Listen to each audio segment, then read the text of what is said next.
worked at NASA in Houston for 10 years. It's so clearly a grift. You have all these famous people and politicians flying on their private jets to meet in Davos to tell you not to eat meat, eat the bugs, and don't travel on planes. Whereas Bill Gates and Obama, they all live on the water. It would be. You'd think it would be laughable if it didn't cost so much. G'day, Australian men and women. Welcome back to Red Pill Sparky, and indeed welcome men and women from all over the world. Red Pill Sparky is for entertainment purposes only. You know that viewers and listeners are advised to do their own research and to ask questions. Always just pretend you've got a functioning brainstem and people can't control you, and do that. Today we're going to be talking to a fellow I know who's an exponent of nuclear power. No, it isn't Homer Simpson. It's a man called Paul Vallejo. G'day, Paul. How you going? Good. How are you? Oh, never better, mate. Fighting fit, and just clocked over another lap of the sun yesterday. But I think I'm getting younger every year, mate. So yeah, you just come back from the States, right? I did. And speaking of lap of the sun, that's a form of nuclear power, so you started off well. Yeah, there you go. And you obviously picked up an accent when you were in the States, or had you been there before? No, I grew up in the U.S., lived there until 2012, moved here full-time after that. Yeah, right. Whereabouts in the States? If you like what you see or hear on Red Pill Sparky and you want to help change the conversation, smash or turkey slap that subscribe button, or just actually press it. Let's be fucking sensible. Leave a comment, like, and share. Love your work. Thank you so much. Grew up in New York, went to uni in St. Louis and Virginia, and worked at NASA in Houston for 10 years, and then kept wandering south until I got here. Excellent. There would have been a bit of swimming involved in that wandering, I'm tipping. But so you work for NASA, yes. So what? A lot of people, and all that stuff. Yeah, a lot of people have done that. That's like delivering pizzas, man. Like everyone's worked for NASA, right? That's What was your job there? Were you the one attaching the fishing line to the little model rockets with the sparkler hanging out at the back of them so they could make their videos, or? I see where you're going with that. No, I worked systems engineering and avionics were the two roles. I could go into, and then I had a couple of internships, one in the weightless environment training facility, and the second one was with the systems engineering division. Weightless environment, that's pretty much the opposite of most food courts I've seen. How long were you working there for, Paul? 10 years. 10 years? Okay, yeah, I think you said that, but yeah, fucking wow. So what were your qualifications to get you into that gig? Yeah, so let's see. My university degree was in engineering. It was kind of a combination of nuclear engineering and aerospace engineering, and then did the internships and got hired on full time and went from there. Yeah, far out. So you're obviously no dill, and when it comes to, because I hear a lot of, it's fine for people to talk about things, no, I don't want to stop people talking, I'm not the Labor government, but, a lot of people talk about a lot of things, and they really, it's pretty soon revealed that they don't know what they're talking about, and I think, listeners know where I'm going with this, but it's, I think one of those particular scenarios, or the most egregious one, would probably be something like climate change, where people have an opinion on it, but as far as the facts go, I think, and I don't blame them for it, but I think they've been misled. I've talked about this with other people, but I think people are starting to get it, that there's a business model that's telling us what they want us to hear, and creating. I mean, it's not just a business model, but it's also an authoritarian model. And people, the governments have earned the distrust when it comes to anything that crosses their path, and particularly when it comes to climate change, which is it's one of those things that really does upset me, because I am a huge fan of science as opposed to the science. Science is a method by which we try to test hypotheses, to create clarity in the world. But the science, trademark, like Anthony Fauci or like climate change, it takes the mantle that science earned with lots of experimentation and bridges and structures and tries to use it for something that's a narrative. It's a story, and usually that story leads to control and corporate profits and government grants that are undeserved. Yeah, it's not hard to. It's certainly discouraged, and it's not common, although it is becoming more common to question the narrative. I mean, up until relatively recently, you had a whole lot more people who would just believe whatever was in the paper in front of them or whatever the talking head on the TV spouted. Did you ever see that film? It was a crappy D-grade movie at best. It had Rowdy Roddy Piper in it, and it was called They Live. They Live, yes. Oh yeah, and that's pretty. Yes. That's more or less a documentary, I reckon. But it's. I think now people are starting to question it, and when you do, this whole thing just shits itself like a Chinese motorcycle, So, and we were talking before about a number of things, but the analogy I used was with climate change, you've got a whole lot of people convinced that the ship is sinking, and when you look into it, it really ain't. It's not perfect, and I agree. There's problem with waste and all sorts of things going on. Things could be better, right? But as far as climate change, as far as sea levels, yeah, the science will tell you one thing. It'll tell you that the ship is sinking, but when you look into it, it ain't. But people are sort of looking to lifeboats. That's what you do when a ship's going to plummet, isn't it? So it's and one of the lifeboats they're looking to is so-called green energy or renewable energy. Well, technically coal is renewable, isn't it? So every tree will turn into coal one day. But yeah, when you kind of look into, you follow the motive as well. When that's what police would do if there's a crime, if there's a bank robbery or murder or something, you look at somebody's motive. And Topher Field just revealed something about, it was news to me anyway, about Malcolm Turnbull and what he invested in his companies setting up green energy and everything, and he's cashing in on it now. And it's so some of these lifeboats that we're being told to jump into they do have holes in them, and a lot of things. Yeah. One of the things you just touched on was the fact that both sides of the Uniparty are getting rich on this climate narrative. Mm-hmm. Another one is it's not climate science; it's a narrative. They fit every bit of catastrophist story to this particular thing. Like the Maldives are going underwater. That was a story from 30 years ago, but I was actually just there last year, and it's doing fine. Mm-hmm. That the polar ice caps would be gone by 2012. They're clearly not. They recycle all these stories, and that's the one. The only thing the Greens recycle well are these narratives, are these stories of catastrophe that allow them to grift the public and scare the public towards solutions that don't work. Yeah. And it was, I remember, I'm showing my age now, but was Al Gore, I just vomited in my mouth, sorry. Al Gore, when you look at his thing, That Inconvenient Truth, on the surface, ostensibly, that is so sad that the polar bears are going to die and everything, and it's like the way that he presented it. But then you look at, you really have a look at it, and you see pictures of his house and all the lights he's got on, Sparky's friggin' wet dream, right, wiring all that up. But also what he's done to people like Oliver North in the American Congress, etc., etc. When you really look into it, these people are, there's a word that it starts with C, and sorry, my editor just had to fix that, but hopefully he did. But so would you trust them? Really, it's just again, that's just scratching the surface and finding out that there's a whole lot of shit going on, and then they've got that little some little ghoul on the TV going, "How dare you?" and all this. That's just such insulting puppetry,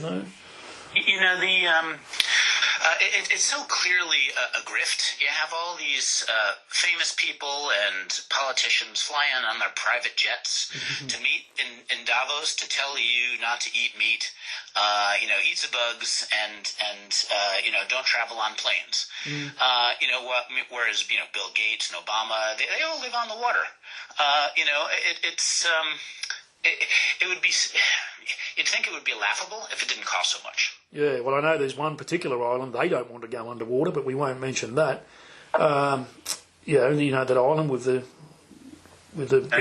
young population, Yeah, but I don't think I know what you're talking about, but we'll talk about it later, perhaps. Yeah, maybe we will. And, well, while we're on it, we might as well do an indirect plug for. There's something we met, you and I, we just trying to work out where we met before, and it was at that Renewable Energy Symposium in Oberon a few years ago. And you were there, so was Ian Plimer, and he had some good things to say about climate change. He had some inconvenient truths about climate change. And he did you see his interview or hear it on Two Worlds Collide podcast? I don't think I did. I listened to his interviews, and he's brilliant. I mean, that's one of the reasons why they never have him on a debate, is because he knows his material inside and out, and he crushes these simplistic narratives in a way that's really hard to dispute. So that's one of the things that the media does more than anything else, is gatekeeping. Correct.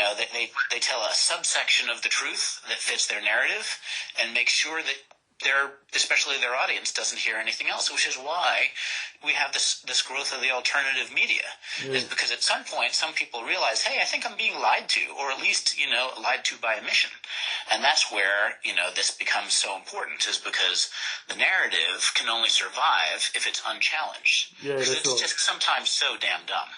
Yeah, and that's why I think there needs to be a separation between media and state, and I think there needs to be a separation between business and state. But when the state is a business, as long as the state is a business, that ain't going to happen, and it will only change when, I keep saying this till I'm blue in the face, but the first step to fixing any problem, and that could be from anything, you name it, your house is on fire, your balls are itchy, whatever it is, you have to be aware of it. Then you can take action, and that's what's starting to happen now. I think we're past the stage of a lot of people becoming aware, and I think something that's been very one of the many things that's been instrumental in that, I like to think that I have on a small sphere, but is the Light Australia newspaper, and you're always handing those things out whenever I've seen you at. The other time I've seen you was at that protest in Sydney, and you were handing those out. How did you get onto the Light Australia?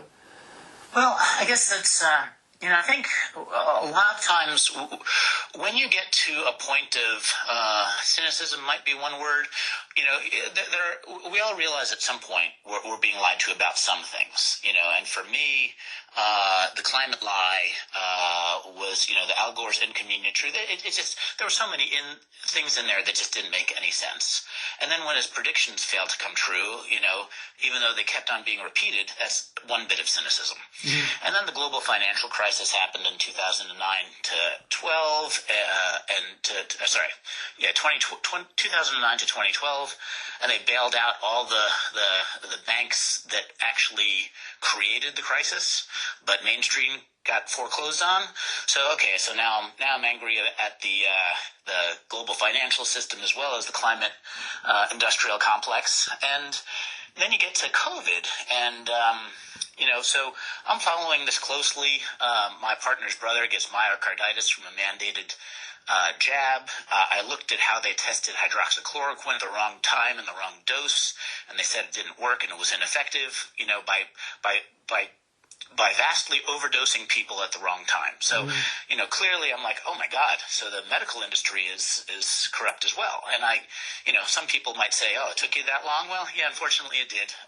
We all get there when we can. Yeah. And that's, that's where it's interesting you mention that. Like, you get there when you can, and it's, look, I've been slow on the uptake. I've said this before on other interviews. It's like, I've been that man who people have been trying to get through to. I remind myself every time I point the finger at somebody, there's three pointing right back at me. And it's kind of like, I had a big turning point where I was driving or travelling by car. I used to have this old Tarago, which I call the Hezbollah Cadillac, and I was going from Gippsland to Melbourne one day, and the only radio station I could pick up was, I don't even know what station it was. It certainly wasn't, it wasn't a mainstream one, but it sounded like the bloke who does the voice for Zeitgeist and everything, and it was basically an inquisition into 9/11. And I'd never heard any of this before. I'd always taken it prima facie, right? And so between, I think it was a 90-minute trip from Gippsland to Melbourne, I just copped this whole big fucking horse-choking red pill. Like, there it was, and it really delved right into everything. And that, I think, was one of the first where I've been able to...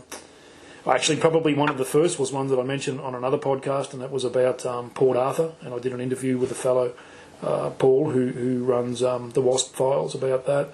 But yeah, certainly with COVID, and certainly with climate change, I've just believed the narrative for a certain period, be that long or short, and then at some point woken up. So, I don't condemn people for not knowing stuff. I just have a hard time taking their shit when they want to abuse me for not agreeing with them or for challenging it, Yeah. I think it's the right attitude to welcome people whenever they can get there, because otherwise, if they take a step towards you and you criticize them right away, well, they're going to take a step right back into their tribe. So you have to create a welcoming environment for people, even if they don't get all the way to where you're going, to still welcome the progress. One of the things that I've struggled with is, this phrase controlled opposition, I really dislike, because I think it creates a difficulty for people to move towards each other. I find some people, they wake up in different places. Yeah. You wake up to the climate change narrative. You wake up to, basic government corruption, or that maybe, your team isn't, as pure as you think it is. And you kind of get, you get there, one step at a time. And I think it's important to kind of encourage it. And sometimes people go too far, and they go all the way into, I don't want to criticize any conclusion, but let's just say, the whole flat Earth thing. And, it's like, okay, well, I understand you want to be cynical about a lot of things, but let's not go too far, okay? Yeah. We can... There's some basic experimental tests you can do to disprove this narrative, but anyway. Yeah, funny you should mention the flat Earth thing. I saw this woman again just because I think you started this, Paul, not my fault. But talking about something about weight, I was alluding to people in food courts. I saw this woman the other day. She was that big that some people might believe she was flat. Anyway, I just wanted to use that. There you go. It's my first one. Yeah, moon's orbiting around her, because in that case, she might need to lose some weight. Yeah, look, let's just we could go on for an hour about that. Anyway, we shan't. But So I think we need division. Says the man who's just picked on somebody. I think we need division like we need a third nipple, and it's easy to shit can people and go, oh yeah, but. I tried telling you wouldn't listen, up yours. It's like, well, that's arrogant. You can't tell anyone anything. You can only sow the seed. They will educate themselves. You just have to provide the stuff, and they'll get there when they get there. And I know a lot of people like that, and sadly there's a lot of just downright nasty people on our side, you might say, who won't talk to somebody because they've been vaccinated or whatever. That's ridiculous. That's just being totally... condemning and judgmental, and it's really the game. That's how they want you to be. That's really exactly what they, as in the Matrix, as in Soros and Gates et al., and commercial governments and Rackblock, the management firm, that's what they want you to do, is to be divided and not talk to each other. And that's a shitty state to be in. So like a spoonful of forgiveness and, half a teaspoon here and there of understanding that we're all learning as we go goes a long way, I think. So now I can get back to being an arsehole. But the Light Australia, while we're on it, just so I can plug it, and they know they don't pay me, they don't pay you either. But that thing, I think I mentioned, and you chuck some money towards it. Thank you again for that aerial banner. Not sure if you recall that idea. 100%. Yeah, so it's something you'll hear this again in the ads, people. But the Light Australia is the paper that is the uncensored truth. And when we talk about people reading papers and believing what's in there, I think it's great that it's a newspaper format. When I hand it out, I mean, you do whatever you want, but it's when I hand them out to people on the street, I go, hey mate, I'll shout you one of these. Don't worry, it's not religious. People suspect, they're not used to people giving things away, are they? And if they are, there's got to be a motive. Well, I don't get anything out of this. So it's like, I'm shouting you this. And I always say to people, did you get one of these yet? That immediately creates something that's inherent in all of us, and that's the fear of missing out, right? Oh, did I get one of these? Other people have got these. Where's mine? So it's like, this is some of the stuff the mainstream media don't want to tell you about. And I tell you what, the responses I get to that are totally different than they were a few years ago.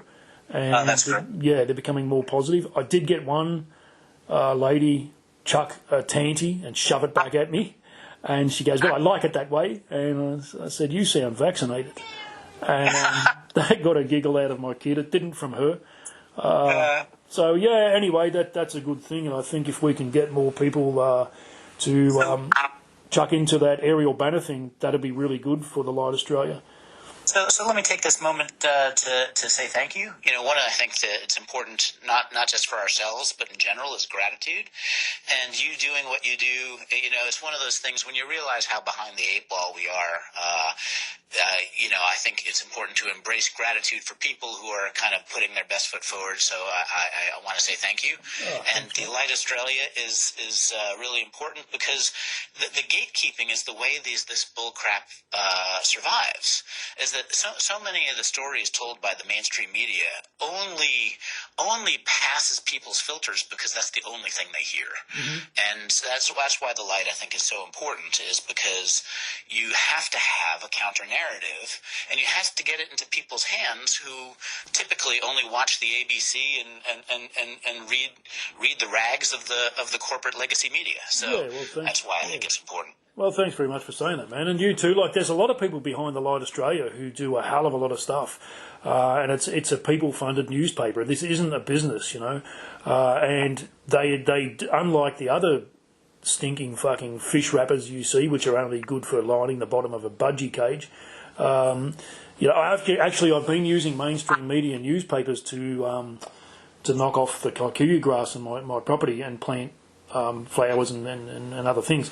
But sometimes when I have a bit of a giggle when I'm laying them out and I see some of the dreck that's in there, and I just can't fathom that people still fucking do this to themselves. They buy this poison and read it, imbibe it, consume it. It's fucking, I don't know, fucks me, man. So, by the way, Paul, what's your language? You said bullcrap. I'm trying my best. Yeah, don't forget where you are. All right, this is so that's good. But if we'll tell you later on in the ads, or maybe right now, how you can get behind that aerial banner thing, and that'll be pretty shit hot. But I'm leading up to talking about nuclear power. The Light did when was it? Maybe a year ago or 18 months ago or something. They did a centre spread on the life of a wind tower, and that was pretty good, unless you are one of the probably overseas cabals of investors who want these fucking things to go up. Did you would have read that for sure? Yep, I saw that one.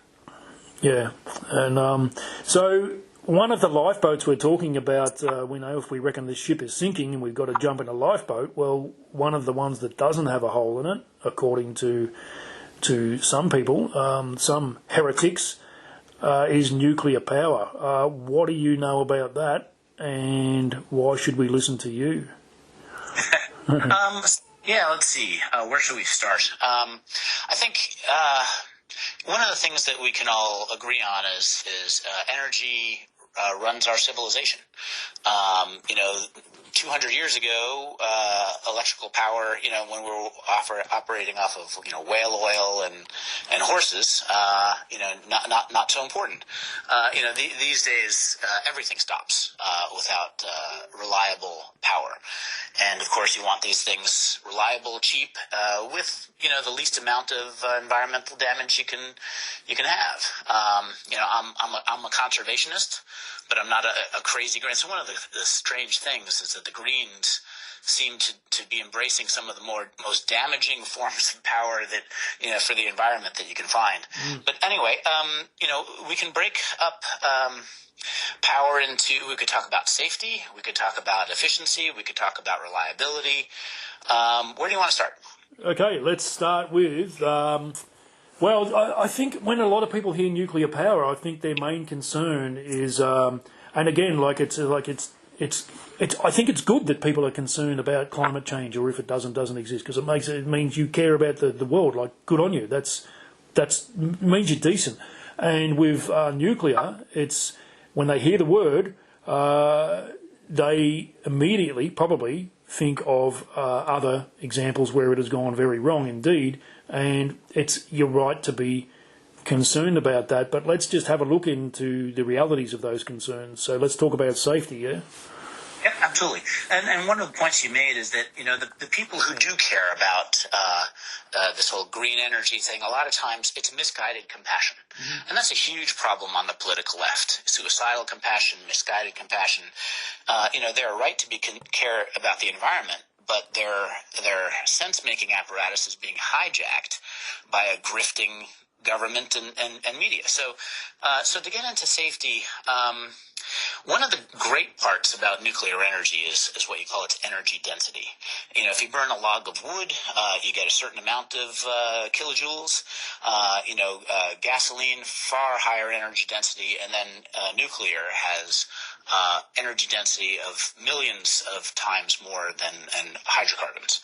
So that is a benefit from the point of view of how much material you need in order to create the energy. One Coke can's worth of fuel rod can power your whole lifetime. So the amount of waste you have to dispose is minuscule compared to the gigatons of spent solar panels and windmill blades and or even hydrocarbon ash. So there's there's the waste side is one thing, but probably I think what you're referring to is the risk of a meltdown. Yeah. Is that kind of what you're more sort of referring to? Yeah, a meltdown like that woman that I tried to give the Light Australia to. She had one of them. But no, yeah, I mean, the two examples would be obviously Chernobyl and Fukushima. What's the difference? Because from what I've heard from you, and just bear this in mind, people listening, when you're talking about those two particular power stations, I think that's like comparing a T-model Ford with its shatterable glass windscreen that's going to stab you, and its wooden spokes and its crappy brakes and all the rest of it, and no seatbelts and no airbags, and saying, well, we shouldn't travel over 50 k's an hour because of that. And we're not comparing apples with apples, am I right? Yeah, absolutely. Those are 1960s designs. There's obviously, if we're going to compare modern power plants to modern power plants, there were no wind and solar back then. You want to compare modern designs, and one of the major distinctions there is what they call passive safety. So, first of all, even with those two meltdowns, nuclear is still probably the safest form of power out there, because in every form of power generation you have deaths. You have people getting struck by lightning, fixing wind turbines, or the silica mining for the solar panels, or coal cave-ins. Every form of power has risks. But what people are concerned about is meltdown risks, and that's where what they call passive safety systems of modern designs are really important. So can we get into passive versus active safety? Is that okay? Absolutely, man, yeah. Okay, so if you have previously, one of the main things is with nuclear power, what happens is you split the uranium atom or the thorium atom, and you have isotopes that kind of fall out of that will irradiate its immediate area. Now, in practice, actually, that's kind of a good thing because that's what creates the heat that then creates the steam, which creates the power. And as long as it's stuck in its place, it does its job of heating the surrounding water, and the water also shields any of the surrounding areas. So there are 4 types of radiation. We could go into that, but the bottom line is that it's not at all hard to shield anyone on the outside from the radiation that is safely contained in a nuclear plant. Mm-hmm. The worry that people have is if you have an uncontrolled chain reaction, that radiation escapes the power plant and goes into the surrounding communities. Now, that you mentioned a couple of times that happened. Even in 3 Mile Island, no one in the area died. Chernobyl was they didn't even have a containment dome on the reactor, so that was a disaster. Yeah. But in practice, in a passive safety system, it's kind of like in an active safety system, you need things to happen in order for things to be safe. In a passive safety system, you can just hang back and it will safe itself, kind of like a dam. If the water gets too high and it spills over the dam, it can destroy the dam, which is why you have a spillway. Yep. And as soon as the water goes up, it goes around the spillway and it leaves the dam safe. That's a passive safety system. You don't need to do anything. No one has to get in there with buckets and start emptying the reservoir, right? All you have to do is wait, and then you watch the water go around the spillway and everything is good. So modern safety systems have passive designs, so that even if external cooling power goes out, the reactor will automatically go non-critical and cool down without outside interference. Yeah. So obviously it's chalk and cheese compared to. You'd be quite right. Again, it's. I'm not shitting on people for being concerned about it, but it's quite easy to allay those concerns when you turn off your mainstream TV, throw that newspaper out, and look into the actual science of it rather than the fucking narrative. So it's another example of that. The energy density can cut both ways. I mean, that's why the nuclear bombs are so strong, is because you have a very high, very, very high energy density. You can have, megatons, and that's one of the things that a lot of times we associate nuclear power with nuclear weapons. And in that case, you're trying to create as much damage as you can. Yeah. The key with, that same density gives you enormous advantages in terms of how little of it you have to use in order to create power, as long as you can do it safely. And that's why the modern passive safety designs are so important. Now, I mean, if you want to look at some of the risks on the other side, like for instance, I do think that all nuclear reactors that are not passive safety systems should be retrofitted, because right now we're in a situation where if we have a blackout, a long-term blackout, the old designs actually can only go on for that long without having a meltdown themselves. Yeah. So, I mean, I do think people are they right to be concerned? Yes, we should actually retrofit all the old systems to be passive safety systems. And we should also have a set of extra transformers in case we do have a solar storm that can bring down the power grid. There are definitely things we should do and should be concerned about to alleviate these concerns. But the modern passive safety systems, that's actually what you want to go towards, not away. Yeah. And as for efficacy, maybe we should label this safe and effective. That seems to be a pretty good selling ploy for certain things, doesn't it? But as far as efficacy goes, it's been brought up before by a few people, and it's interesting when you talk about, we use the term green energy, right, for want of a better one. Okay, if we don't want to burn coal for whatever reason, and I do encourage people to listen to that Two Worlds Collide podcast. It's the second best podcast on YouTube, I think. And where he interviews Ian Plimer, and he talks about what would happen if you burned all the coal in the world? Well, according to him and his science, and he will explain it, nothing really. But when we talk about solar and wind turbines and everything, it's one thing putting them on your house, mostly the solar, like that'll work. And I deal with this as a Sparky, I deal with this all the time. But what about industry?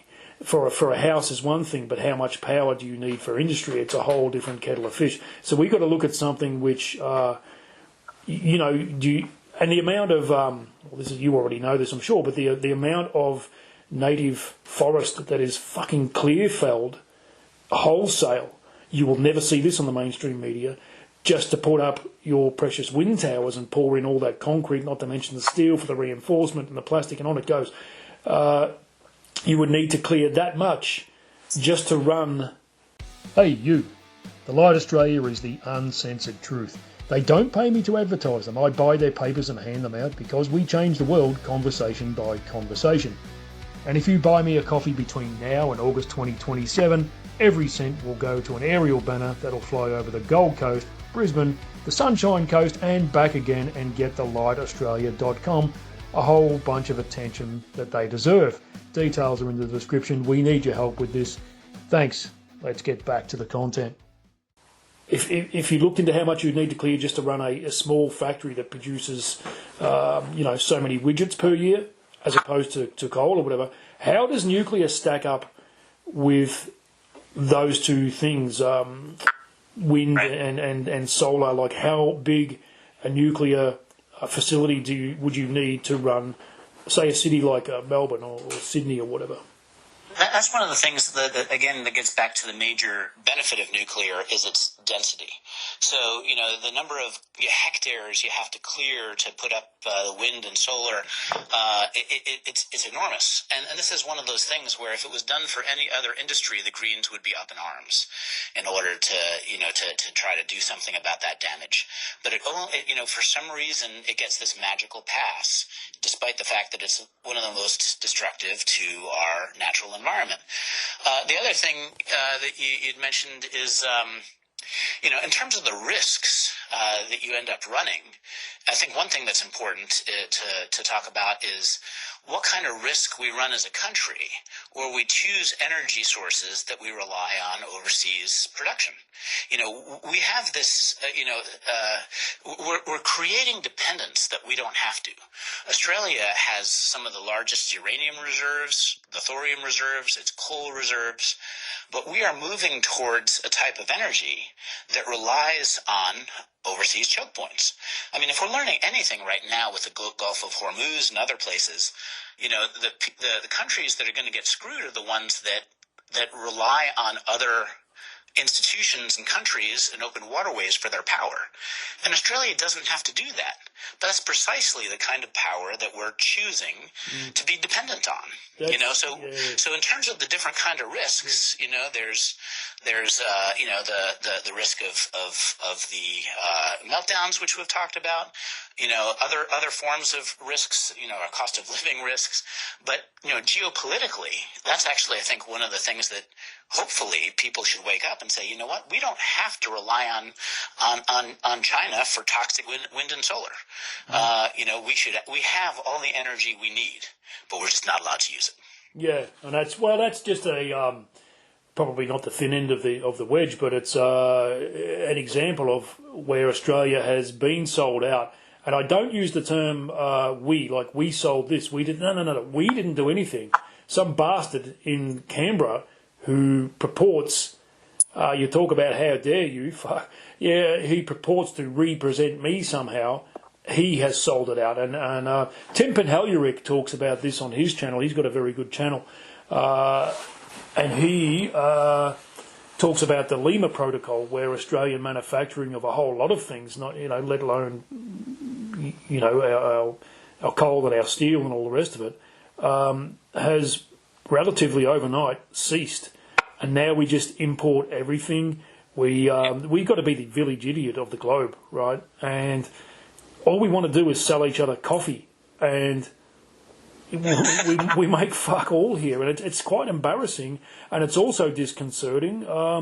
when you've got kids who are going to grow up here, I know people who are leaving Australia because of the way it's going, economically, politically, socially, and I don't know that leaving the country is the right answer, but you have every right to do it, and it's really gone down the tubes, and I think ceasing to import a whole lot of things and being self-reliant and certainly taking our sovereignty for a spin once again would change a whole lot of things, and nuclear might be one where we can do that. So. Yeah, I completely agree with you that there are politicians and our economic models have created a situation where we don't produce the things that we need to consume, including power, power being one of the most important parts. But the other thing that comes along with cheap, reliable power is that's one of the ways you bring your manufacturing back. So, you can't, the cost of actually making something here in Australia with unreliable and uneconomic wind and solar, it is one of the things that drives away manufacturing. So, like we said, we have all the everything we need here in order to have cheap, reliable power. If we get rid of the mob in Canberra, we can end up using that and then bring back the creation of manufacturing goods, giving our working families, something important and critical to do, a reliable income, goods created here in Australia. And move on from there, as opposed to, like you say, choosing dependence on foreign powers. And I do think that at some level that's engineered in order to create that dependence. It's one of those things. You're absolutely right. We need to reclaim our sovereignty. Yeah. Well, when a government of a country, and it's like people say, oh, you don't believe in government, you don't believe in law. Bullshit. I believe we need some sort of management system. Obviously we do. You don't run your house and let your dog run the house, right? And your kids run the house. There needs to be a hierarchy, but we need to put it there, and it needs to be reminded quite frequently that we are in charge of it. The tail does not wag the dog. And when you talk about get rid of the mob in Canberra, a lot of people might take that to mean, oh yeah, the problem is red at the moment, we'll just paint it blue. That'll fix it. Well, here's another analogy, because I quite like them. If you were going to get on a plane, tell me this, right? You're walking across a runway and there's a blue aeroplane, right? And you're going to get on the runway, the tarmac, the thing, the fucking, whatever you call it, terminal. And they've got the blue plane parked there. It's ready to go. You're going to get your connecting flight there. But one of the tyres is flat and one of the engines is pissing out oil. The other one is on fire. They're bringing the captain in. He's that drunk. He's just shat himself. Well, what's your solution to that? Are you going to paint that fucking plane red? No, you're not going to catch it. You're going to condemn it. It shouldn't fly. So I think we need to look at changing a whole lot of things from the ground up. And just a hint, people, painting that plane orange, it ain't going to work either. I don't think. I think you might want to look at. You talk about controlled opposition before. It's like I think you might want to look further into that, people. But anyway, it's. I think people are waking up. It's good. So back to the nuclear thing. What were the others? So there was the efficacy of it, the safety. What else have you got? If you're not, reliability. I'm not quite sold. Come on. Well, reliability is definitely one of them. With wind and solar, you can have wind droughts. You can have it's basically it's intermittent power, and you can't run a modern economy on intermittent power. It's not like you can kind of take a day off and say, that's okay. The wind and solar isn't working today. We'll just shut everything down. Like, it's as important as as a heartbeat. If you say, I have an intermittent ticker, an intermittent heartbeat, well, then but that's okay. I can go for a few hours without it. No, you can't. So, that's one of the things about baseload power, reliable baseload power, is that nuclear can produce that, but wind and solar can't. Yeah, well, not guaranteed anyway. Well, certainly the sun isn't out all day. That's a given, so there's that. Do you have... Are there any resources you can recommend, Paul, for people who want to know more about this to look into? Let's see. I mean, I think probably there are some Australian organizations. You can look up the Oberon Conference, which we discussed Ian Plimer's talks, and also the talk I gave on nuclear energy is still available for people to look at. I mean, that's one of the funny things. It's just really not that hard. The only thing that allows the nonsense to survive is a complicit legacy media, and that's where things like the Light newspaper and your work are very important. Yeah, well, thank you again. I've only got 103 subscribers, and anyone listening, you know what to do. But that Oberon Symposium was quite a good one, I thought, and I'd like more people to attend that sort of thing. And we spoke about the example of a kid who turned up and he didn't agree, or he did. I don't think he had any evidence to refute what was being put there, and perhaps it wasn't the forum for that. But he got a bit emotional and chucked a tanty and walked out. Well, that's understandable when it's a kid, like that's a high school kid. But I think a lot of people need to drop their ego and look into things. But even if you approach this with the angle that, look, I am really anti-nuclear, I hate the idea, I think it's dangerous, I think it's not going to work, all sorts of things. I watch The Simpsons, I know how it works, and it's no good. Well, even if you approach it from an angle of attack and dissect everything that we're talking about here and get onto those resources, which we will put in the description, approach it from that angle, and at the end of the day, if it doesn't hold water after that, no worries, your arguments stand. But that's how I tend to approach things, and you know what, it's not always good for my ego, but anything that's bad for the ego is good for the soul, I think. So there's been a lot of things in my life where I've had to say, well, I was totally wrong about that, I must have looked like a complete dick and sounded like one, or that argument just was a nonsense. Now I know better, and I would hope that people have the capacity to do that. I completely agree. It's one of those things, that we've sort of lost is scientific humility. When I remember some of my better teachers, science is at its best when actually it's wrong, because being wrong means you get to learn something new. Yeah. And that's actually, how you change, as opposed to what we currently have, and that's one of the problems with our schools, like that young man you were talking about. What we have is indoctrination camps, where you're not taught how to think and how to think critically and to look at both sides of the argument. You're basically told what to think, and then if you don't think that way, you're a bad person, and you're also going to not do well in the class. Yeah. It's the complete opposite of the things that allowed our civilization to advance. Yeah. Every advancement we've made has come on the back of something being mothballed or proven wrong.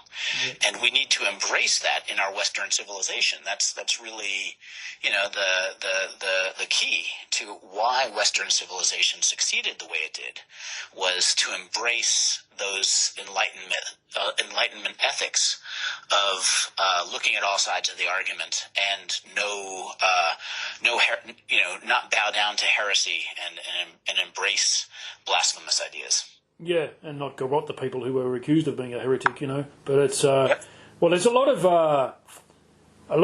witch hunt sort of paradigm mentality going on, and it certainly we saw it. I saw it between, say, 2020 and 2024 predominantly, but where people who asked questions or whatever were ridiculed, hauled, keel-hauled, all the rest of it, metaphorically or figuratively. But I think that probably still applies to nuclear power. Do you cop that, where people just want to abuse you? I haven't much. I mean, there are definitely people that have emotional reactions to it, and because they've made up their mind, based on some kind of fairly outdated ideas. And the media narrative. So that occasionally happens, but I don't find it, as long as someone doesn't straight walk away, it's just not that hard to argue, because one of the things is, I value my life and my environment as much or more than they do. And, if you're coming at the problem from the same place, it's like, hey, I care about my environment. I care about my children. I want Australia to be prosperous and secure and to not have an environmental, catastrophe. Let's start from our commonality. Hey, can we agree on that? And then you can move forward. Yeah. Do you ever hear of the book 180 Degrees? Just looking at it now, the subtitle is Unlearn the Lies You've Been Taught to Believe. It's by an author called Fergus O'Connor Greenwood. Have you heard of that? I haven't, actually. I've not read it. I've heard his spiel about it, so I've got the broader strokes for free. But it's basically, as the subtitle suggests, unlearn the lies you've been taught to believe. The first thing that needs to happen is, as we've said, you need to drop the ego. You can't teach a man anything he thinks he already knows. I think Socrates said that. And as Bruce Lee says, if you want to drink my water, you've got to become the cup, right? And he talks about several methods of getting things across. And he mentions COVID, he mentions a whole lot of things. And no matter what it is, people aren't going to want to hear it. They're going to be resistant to it. That's natural, unfortunately. And he talks about just sowing the seed with people, and I mentioned this too. I use the analogy of fishing, right, where you're not nuclear fishing, but fishing, and you're not going to stand in the one spot casting and casting and casting and not even getting a touch. You're going to either change your bait or your lure, or you're going to change spots or pack it in altogether, right, if you're not getting a touch. But he talks about sowing the seed with people like that without expending too much energy, and then when people discover things, they'll often, I believe there's a hypnosis going on. I don't know what you think about that, but certainly a hypnosis through the media. It's been proven by Jason Christoff is one who's exposed just how easy it is to do that to people. And when that wears off, people might come to you and say, oh, hey, I just found out this about the COVID shots or about nuclear power or about whatever it is. It's not really healthy for you to say, yeah, well, I told you so, you dickhead. I've been trying to tell you that for years or whatever. You've got to let them believe that they discovered, oh, very good, yeah, that's great. And then just give them another little thread to tug. And people will work it out. But, yeah, you've just got to be sort of careful and strategic and wise in the way that you approach it, if for no other reason than to save your own energy, because there's only so much of that to go around. So just an interesting take on it. I'll put that book in the description too. So no, that's really good. I think the other side burns their heretics. We need to embrace them. Yeah, I like that. And well, you look at certain parts of the world where there's a certain religion of peace. And if you're seen to be an apostate, it's not going to augur well for you. You can't just turn around and say, "Yeah, I don't believe in this anymore. Thanks for feeding it to me for the last 14 years, but I think I'm done. I'm going to do something else with me Sundays now." You will lose your fucking head, And it's like that attitude. If something is so robust, if any idea is so robust, you've got to thrash people for not believing in it. It ain't so robust. Yeah. Completely. I was, about I taught a course once about what made Western society so successful. And one of there was this book called The Wealth and Poverty of Nations by David Landis that discussed all the different things that, because the Industrial Revolution happened in Britain. And, there before Britain, China at one point was the world's leader in technology, but they made a conscious point to close down novel activities. Also, Southern Europe was actually, I guess, at the time of the time of the Catholic Inquisition. If you read a Protestant's book, you could be killed for heresy. Yeah. That's where the English Enlightenment, which I mentioned earlier, is so important. The idea that that there is no such thing as blasphemy. Heresy is the open discussion of ideas is one of the key things that allowed civilization and the economy to flourish.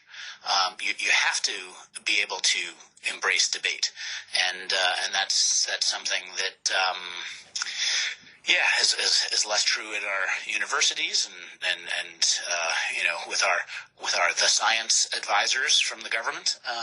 Is something we need to remember what made our civilization prosperous and embrace that again. Yeah, people forget history, and I think that's a big part of the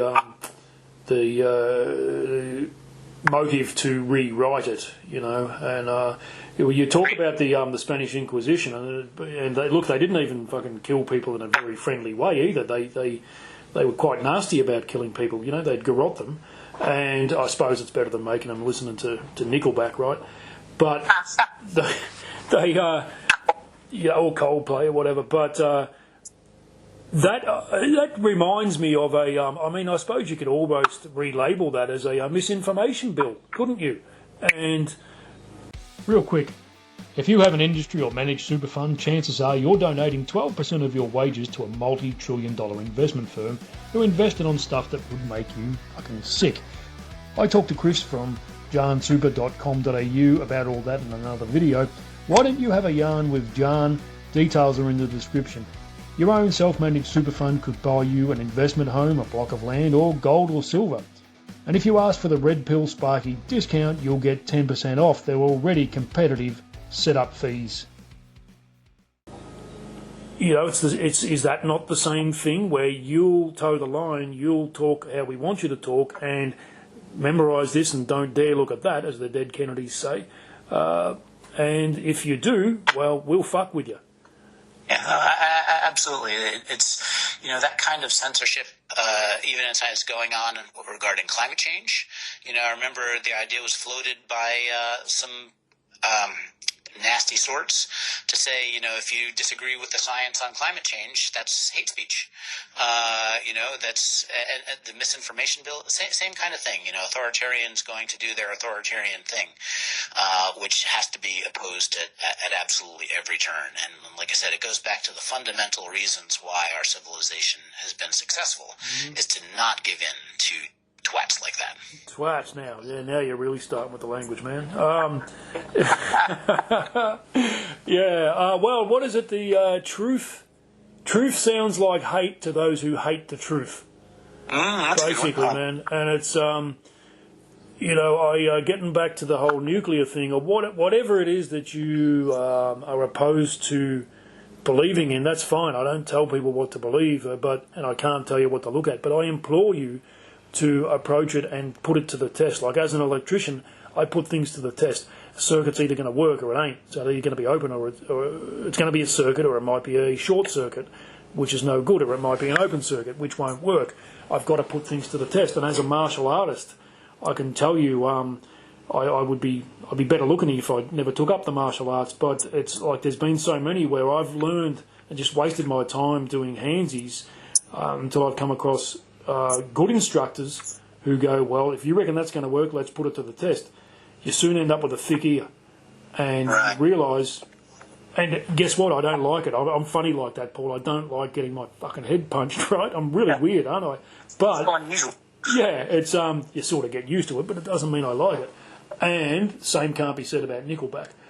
But it's, I don't like it.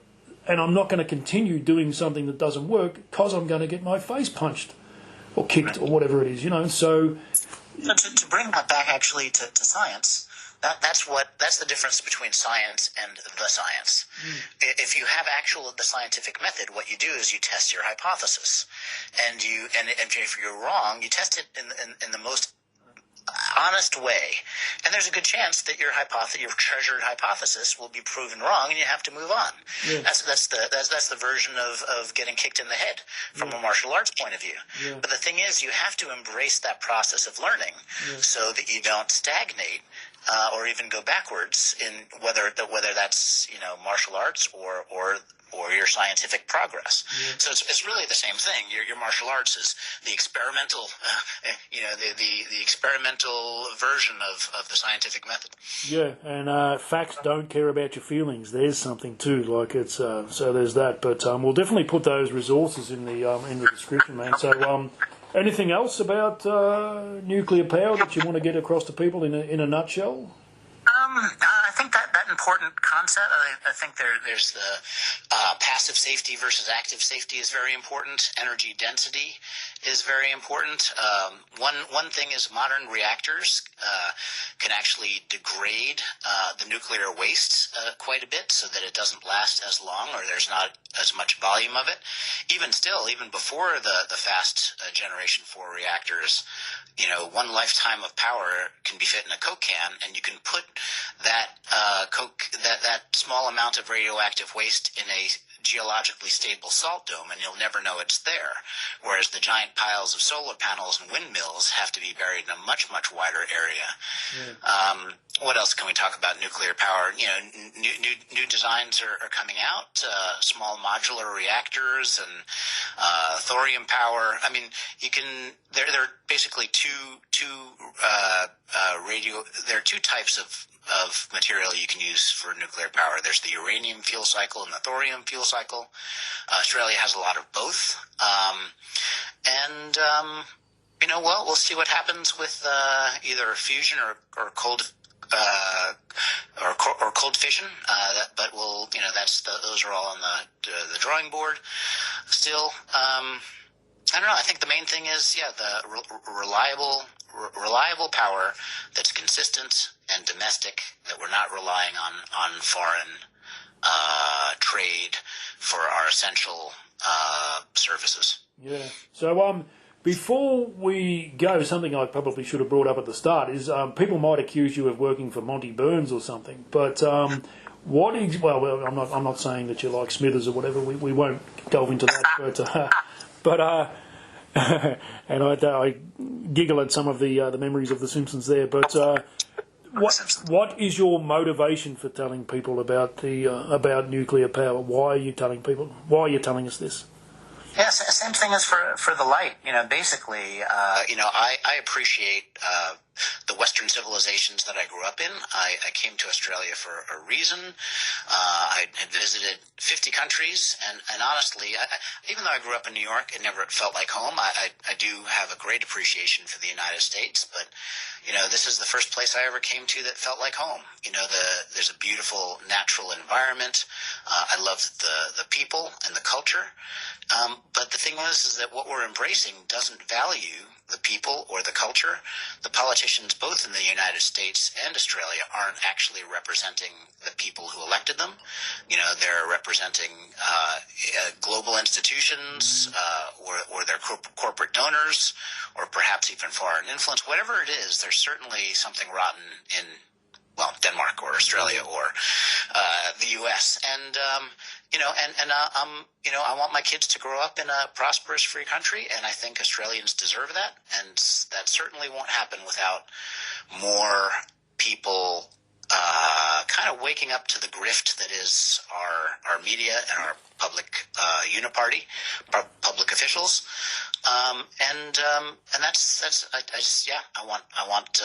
want to grow up. I want to continue to live in a free and prosperous country, and I want that for my kids, and that's all. I have no financial interest in the nuclear industry, and it's at some point people have to get involved. There's that phrase from Cicero, you may not be interested in politics, but politics is interested in you. You might want to sit on the sidelines. It's easier to sit on the sidelines, but that's not how you remain in a free country. Yeah, so I'm basically speaking to an unpaid scientist. That's a welcome, refreshing change from the paid scientist, So yeah, when you follow the money and there isn't any, I'm looking for why I should mistrust you, and I just can't see it. So anyway, there's that. But very good. So when do you think you'll start, adopting the Australian accent and stuff, mate? Do they accuse you of having an Aussie accent over there now? It's kind of funny. When I go visit old friends, they can pick up little bits and pieces, but I've just never, for whatever reason, accents I've never assimilated. Even though I grew up in New York, I actually never had much of a New York accent either. For whatever reason, Yeah, I stick with what I have. I might take language lessons if that would help. But I don't really know. We've got a bit of time. I can do a quick one of them now if you like. How do you say how you're going? If you were to ask somebody how they're going. How are you doing? I'm trying to do the new accent. No, you sound like you're going to rob me or something. You got to try again this time. Sort of say it mostly through your nose and out the side of your mouth, and turn it all into one word. So it's just how you going. How you going? No, you're still you're not losing yourself, man. You're actually pronouncing the words. So there's that. I won't torture your audience, so we'll take this one offline. Yeah, I think it should be part of the citizenship test. Not that I like the word citizen, but it's you got to know certain things like what's fucking Ned Kelly's favourite colour and all that shit. But I think there should be a little test. What they ought to have is a blue heeler on the back of a ute parked, and you go past. If you walk past and it sort of snarls at you, if you don't raise the back of your hand to it and go, "Yeah, you bastard," then you're not staying. Actually, can I tell you what should be part of the citizens test? Go on. It should be that you value the culture of the country that you are becoming a part of. That if you're coming and you don't value the culture and the people that are here, you should stay the hell home. Yeah, well, we would put it, fuck off.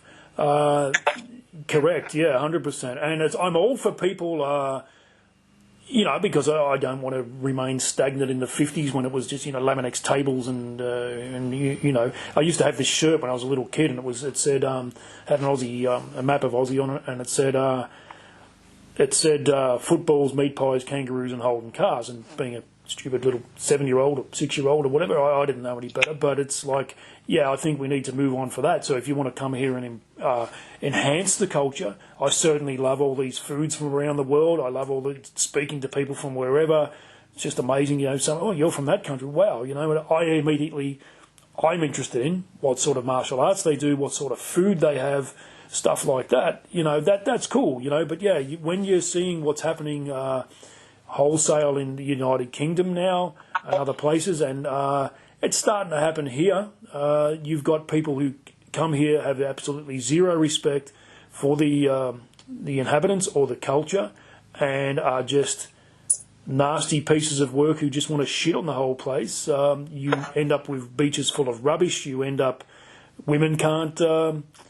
I'd be disgusted if I had a daughter who couldn't walk from A to B safely in an Australian city wearing summer attire and feel unsafe because these fucking animals want to attack her. You're seeing this go on in other places, and it's I think it's abhorrent, and these people who represent me ought to frickin' act like it and do something about that, I think, Yep, that could be a part 2 for our conversation.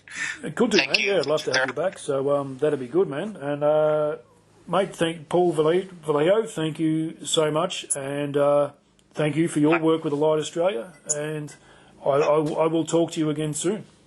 Sounds good. Thank you. Cheers, man. Thanks.